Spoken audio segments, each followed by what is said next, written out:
everyone, I'm the Fake News Fairy.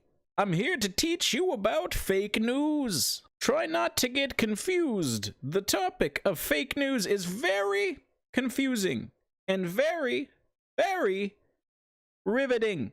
So without further ado, let's learn. So first, I'm going to explain what fake news really is.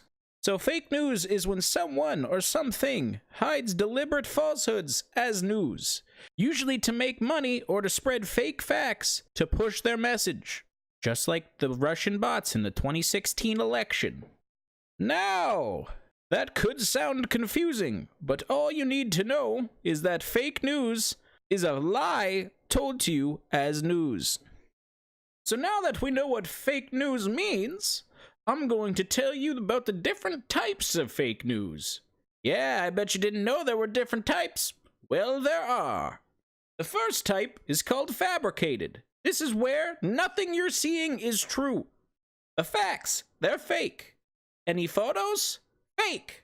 They're all fake, kinda like Trump's hair. Up next is my personal favorite, false context. Basically, when a reporter doesn't care about their job, or wants to push a special message, this is what they'll use. False context is when all the info and imagery is real, but is used incorrectly and misleadingly. Okay, what's next? Ah, yes.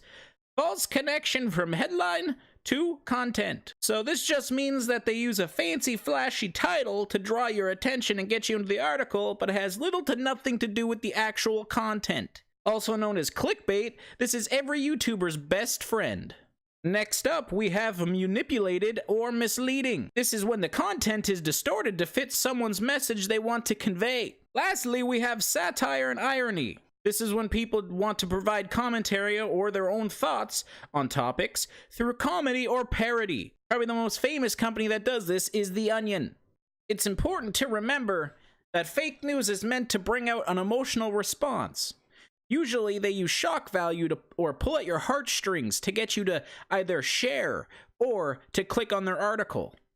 But fake news can have a wide range of ways to pull at your emotional strings to try to get you to share, click, or post, or even believe what they are trying to convey.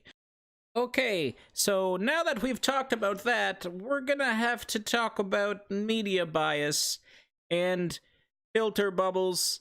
I'm not really too knowledgeable on this topic, so I don't really know what to say. Don't worry, I'll take it from here, Fake News Fairy. Hello, I am Media Bias Masked Guy, and I'm here to talk to you about media bias and your personal filter bubble. Media bias is when a media outlet pushes a specific view rather than reporting the objective, unbiased story. It's important to understand that there's a difference between fake news and media bias. Fake news is the deliberate spread of fake facts, usually to push something or to make money. Media bias is when a media seems to push their own point of view rather than sharing the unbiased story and just reporting facts. Now, I will tell you what a filter bubble is and the fact that you all have one. A filter bubble is a self-contained online world where what you encounter is shaped, customized, and personalized for you. This is based on what algorithms think you want to find. The reason why a filter bubble is bad is because it feeds into fake news. So in theory, if you click on one fake news article, that algorithm might recommend more and more, and if you keep clicking on it, they'll definitely offer more and more fake news. Whoa, boys, hold on. I can take it from here. I'm gonna bring this lesson home, mainly because my throat hurts from all those voices. So I'm just gonna talk about social media and its impacts on fake news. So basically, Facebook, Instagram, Twitter, Tumblr, every single piece of social media has made the spread of fake news faster, more effective, and downright annoying.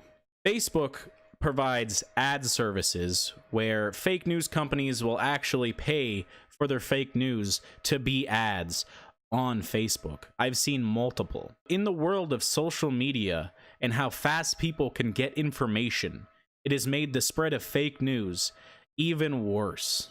The only way to actually stop this is to actually have companies like Facebook, Twitter, Instagram, all these social media companies to actually invest time and money into vetting news articles, news companies, anything that goes onto their website.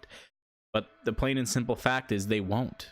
So I'm going to speak directly to the younger people watching. Just like Yogi Bear said it. I know it's a little bit before your time, but just like Yogi Bear said it, only you can prevent your old parents from posting fake news. It's up to you. Train them. Educate them in what fake news is and how to not fall for it. Don't think fake news is funny. It's a real issue.